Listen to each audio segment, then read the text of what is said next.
성도 여러분, 한 주간 동안 주 안에 편안하셨습니까? 오늘은 사무엘하 7장 8절에서 17절 말씀을 가지고 다윗의 언약이라는 제목으로 말씀을 드리겠습니다. 다윗은 전쟁에서 승리를 하고 대적을 물리치고 나라에 평강이 임했습니다. 그때 다윗은 하나님의 성전을 건축할 계획을 세웠습니다. 자기는 백양목 궁궐에 살면서 하나님의 계는 회장 가운데 있다고 그렇게 말을 했습니다. 그 다윗의 제안을 듣고 하나님은 다윗에게 축복을 약속했습니다. 먼저 다윗 개인에 대해서 축복을 주시기로 약속을 했습니다. 다윗의 이름을 존귀하게 만들어 주겠다고 말씀했습니다. 본문 9절에 보면 네가 가는 모든 곳에서 내가 너와 함께 있어 네 모든 원수를 네 앞에서 멸하였은즉 땅에서 위대한 자들의 이름같이 네 이름을 위대하게 만들어 주리라고 말했습니다. 다윗의 이름을 위대하게 만들어 주겠다는 것입니다. 하나님이 그의 이름을 위대하게 만들어 주어서 사람들로부터 존귀함을 받고 사람들로부터 소중히 여김을 받도록 해 주겠다는 것입니다. 이것은 하나님의 일꾼에 대한 하나님이 주시는 상급입니다. 다윗의 직분은 하나님이 세운 직분입니다. 또한 그 다윗의 직분을 통해서 하나님의 이름이 드러나기도 한 것입니다. 이렇게 다윗의 이름을 하나님께서 존귀하게 만들어 주겠다고 한 그 이유가 어디에 있겠습니까? 그것은 바로 다윗이 하나님 중심 신앙을 가졌기 때문입니다. 하나님 우선 신앙, 하나님의 성전 중심의 신앙을 가졌기 때문입니다. 사무엘상 2장 30절에는 나를 존중히 여기는 자를 내가 존중히 여기고 나를 멸시하는 자를 내가 경멸하리라고 했습니다. 하나님을 경외하는 것, 하나님을 두려워하는 것이 신앙의 출발점입니다. 모든 삶의 자리에서 하나님을 존중하는 그런 마음을 가지고 생각하고 판단하고 행동한다고 하면 그것은 바로 하나님을 존귀하게 여기는 것이고 또 하나님으로부터 존귀함을 받게 되는 비결이 되는 것입니다. 사도행전 13장 22절에는 피하시고 다윗을 왕으로 세우시고 정언하여 이르시되 내가 이새의 아들 다윗을 만나니 내 마음에 맞는 사람이라 내 뜻을 다 이루리라 하시더니 라고 했습니다. 사울을 40년 동안 왕으로 세웠지만 패하시고 다윗을 다시 왕으로 세우신 것입니다. 다윗은 하나님의 마음에 맞는 사람이었습니다. 왜 다윗이 하나님의 맞는 자가 되었겠습니까? 그는 자기의 마음을 다해서 뜻을 다해서 하나님을 사랑하고 하나님의 말씀을 귀하게 여겼던 것입니다. 다시 말씀드리면 다윗은 하나님 중심 신앙, 말씀 중심 신앙의 삶을 살았다는 것입니다. 그래서 하나님의 마음에 맞는 자가 되었습니다. 다윗이 후년에 밧세바로 인하여 살인죄를 짓고 간음죄를 저질렀지만 하나님은 다윗을 버리지 않고 그의 왕권도 버리지 않으셨던 것입니다.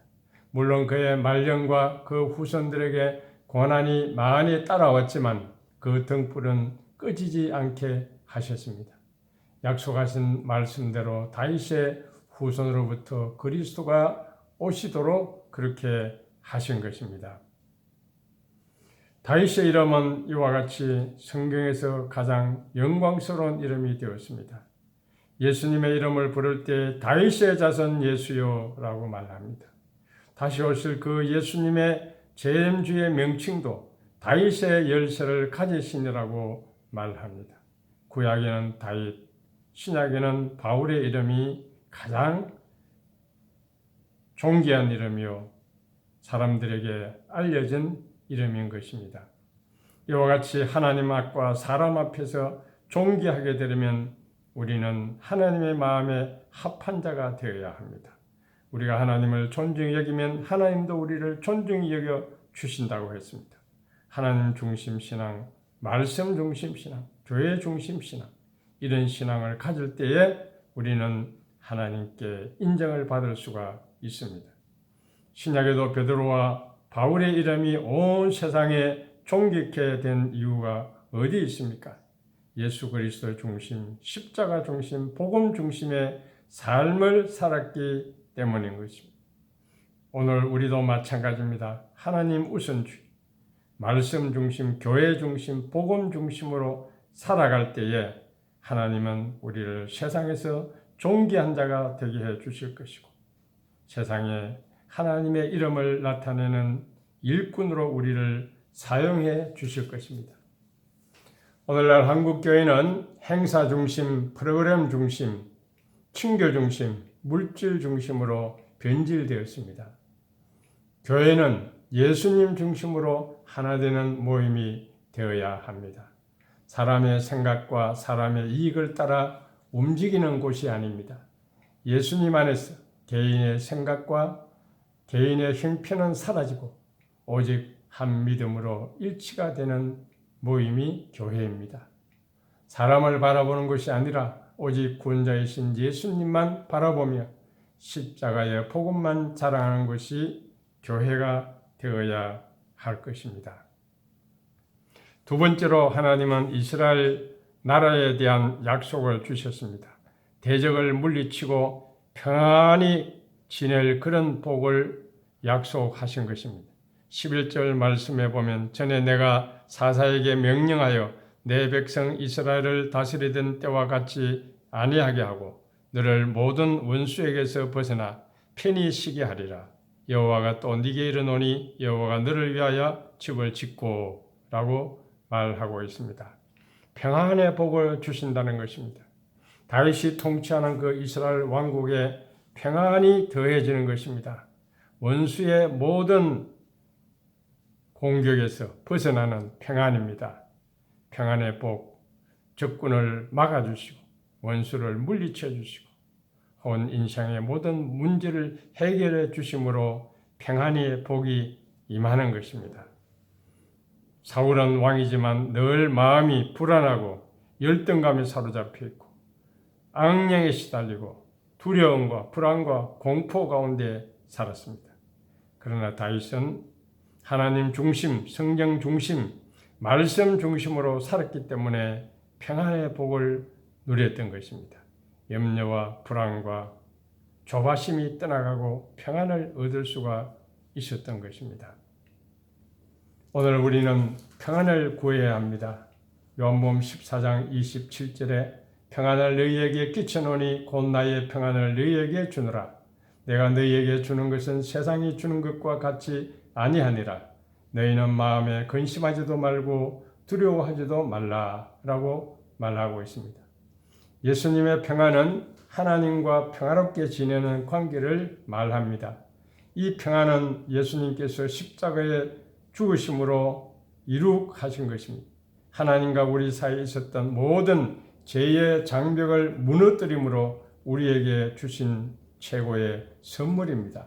예수님이 주시는 평안이 세상이 주는 것과 다른 것은 가장 위태로울 때도 우리의 심령이 두려워하지 않고 근심하지 않고 편안할 수가 있다는 것입니다. 우리가 하나님과 바른 관계에 있을 때 주님으로부터 이 평안을 얻을 수가 있습니다. 이 평안은 주님의 얼굴을 바라봄으로 오는 평안이요 어떤 상황 가운데서도 조금도 흔들림이 없는 주님이 주시는 평안입니다. 마음이 근심되고 두려운 일이 있습니까? 풍랑과 파도로 인해서 고통을 당하고 있습니까? 그렇다면 위를 바라보고 주님의 얼굴을 바라보시기 바랍니다. 그때 아무도 앗아갈 수 없는 우리 주 예수 그리스도의 평안을 얻게 될 것입니다. 어떠한 고통과 어려움 속에서도 심지어 전쟁 속에서도 위에 계신 우리 주님을 바라볼 때에 이 평안을 누리게 될 것입니다. 만유를 다스리는 주님께서 구하는 자에게 모든 것을 초월하는 주님의 평안을 내려주실 것입니다. 우리가 하나님 나라를 믿음으로 얻듯이 평안의 복으로 인해서 하나님 나라가 우리 마음속에 이루어지는 것입니다. 평화 평화로다 하늘 위에서 내려오네 그 사랑의 물결이 영원토록 내 영혼을 덮어소서. 이 땅 위에 험한 길 가는 동안 참된 평화가 어디 있나. 우리 모두 다 예수를 친구 삼아 참 평화를 누리겠네.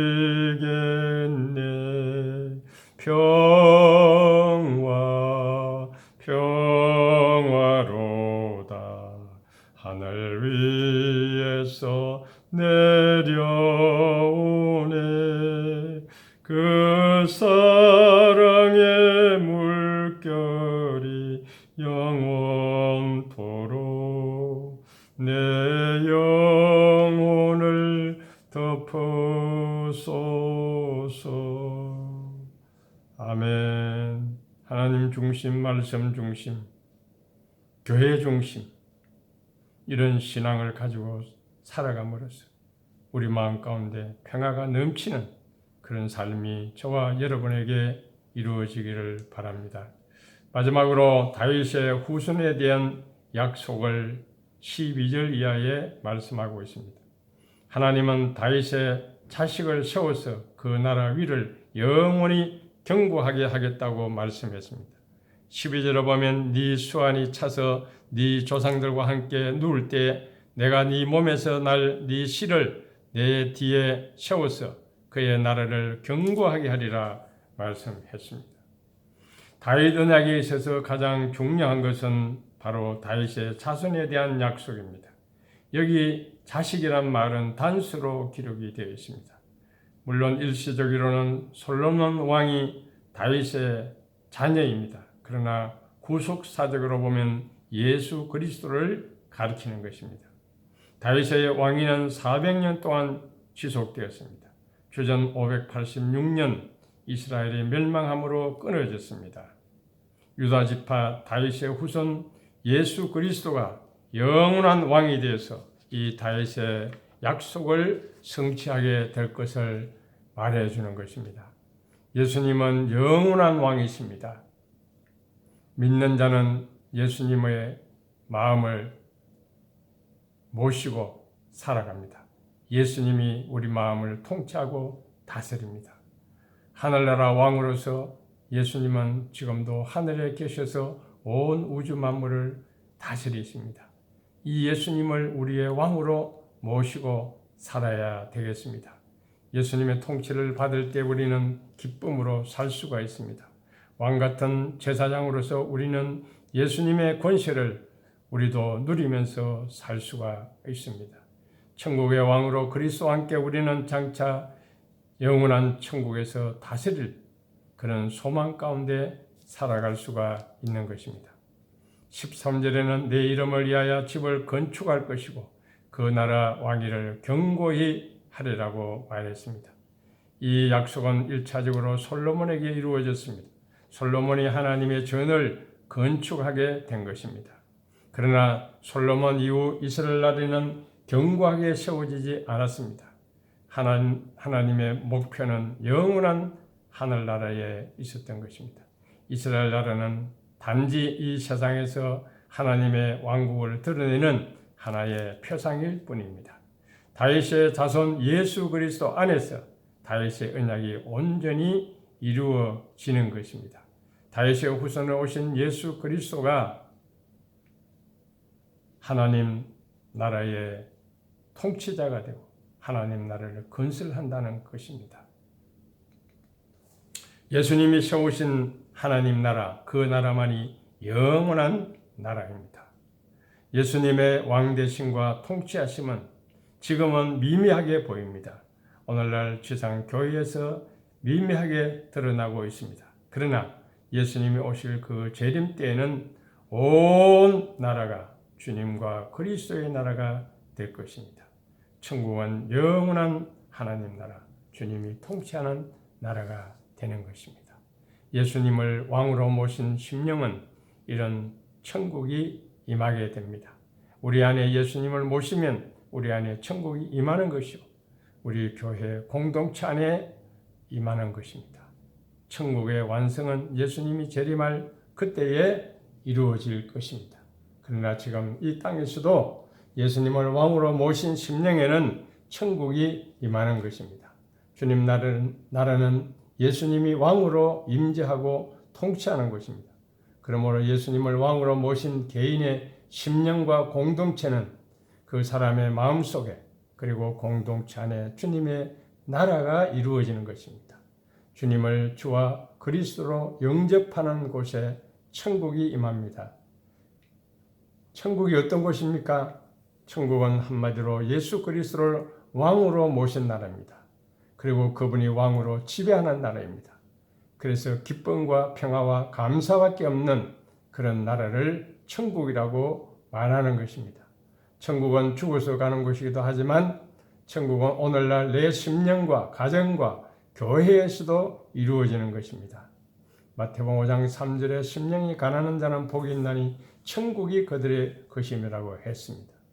그렇습니다. 심령의 가난, 즉 겸손하게 하나님의 용서와 자비를 구하고 하나님을 철저하게 의지하며 더 큰 영적인 은혜를 사모하고 언제나 감사하며 사는 그런 가난한 심령으로 살아갈 때에 우리 안에 천국이 이루어짐을 경험하게 될 것입니다.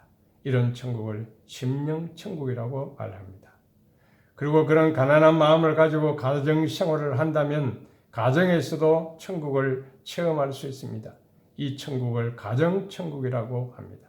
그런 가난한 마음을 가지고 교회 생활을 한다면 교회에서도 천국을 체험할 수 있습니다. 이 천국을 교회 천국이라고 말하는 것입니다. 우리는 이런 가난한 마음을 가지고 이 세상을 떠나게 된다면 저 영원한 하늘나라 거기서 천국의 기쁨을 누리게 될 것입니다. 이 천국을 영원한 천국이라고 말합니다.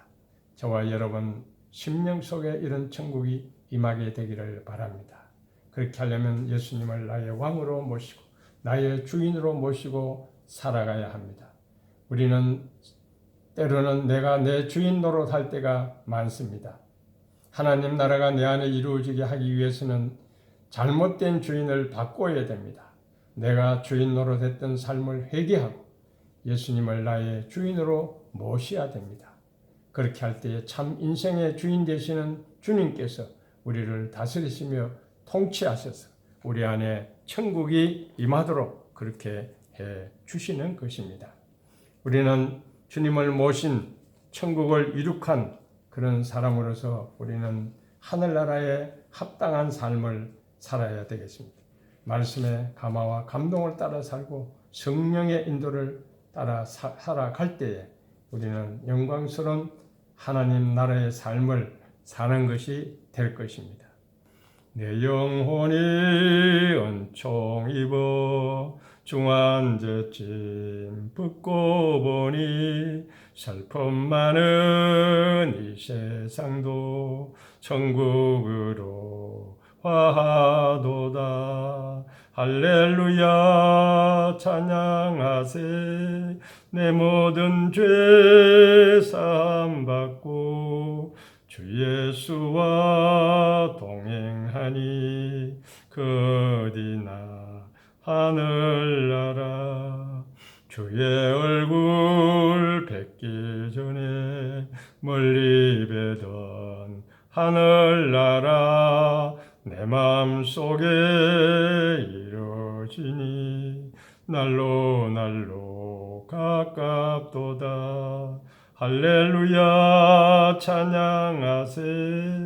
내 모든 죄 사함 받고 주 예수와 동행하니 그 어디나 하늘나라 높은 산이 거친 들이 초막이나 궁궐이나 내 주 예수 모신 곳이 그 어디나 하늘나라 할렐루야 찬양하세 내 모든 죄 사함 받고 주 예수와 동행하니 그 어디나 하늘나라. 아멘. 이 하나님 나라가 저와 여러분 10년 가운데 이루어지기를 간절히 바랍니다. 말씀을 맺겠습니다. 하나님은 다윗에게 3가지 언약을 약속하셨습니다. 존귀한 자가 되게 해주겠다. 평안한 나라를 만들어주겠다. 네 후손에게 복을 주겠다고 말씀했습니다. 이러한 복을 받으려면 우리는 다윗처럼 하나님 중심, 교회 중심, 말씀 중심으로 살고 하나님을 기쁘시게 되는 삶을 살아야 됩니다. 예수님을 나의 구주와 주인으로 모시고 왕으로 모시고 내 심령의 천국을 이루고 가정의 천국을 이루고 교회의 천국을 이루며 살아가야 되겠습니다. 다윗이 받았던 이 복이 저와 여러분에게 임하게 되기를 간절히 바랍니다. 기도하겠습니다. 주님 감사합니다. 저희들을 제 가운데 건져주시고 하나님의 자녀 삼아 주신 것을 감사합니다. 이제 우리의 삶은 내 중심이 아니라 하나님 중심으로 살고 내 경험과 내 지식을 따라 사는 것이 아니라 하나님 말씀 중심으로 살고 우리는 무엇보다도 교회 중심으로 아버지 하나님을 섬기면서 삶으로 말미암아 하나님이 주시는 이 땅에서 존귀한 자의 복을 받고 평안의 복을 받고 하나님의 나라가 우리의 심령 가운데 이루어지는 이런 축복을 받는 저희 모두가 되게 하여 주시옵소서. 지금은 우리 구주 예수 그리스도의 은혜와 하나님 아버지의 무한하신 사랑과 성령님의 감화하시고 감동하시고 교통하시며 충만하심이 하나님 중심 신앙, 교회 중심 신앙, 말씀 중심 신앙의 삶을 살고 우리 심령 가운데 주님을 나의 왕으로 주인으로 모시고 삶으로 말미암아 이 땅에서도 하나님 나라를 맛보며 살아가기를 다짐하는 모든 주의 백성들 머리머리 위에 이제부터 영원 무궁토록 함께 있을지어다. 아멘.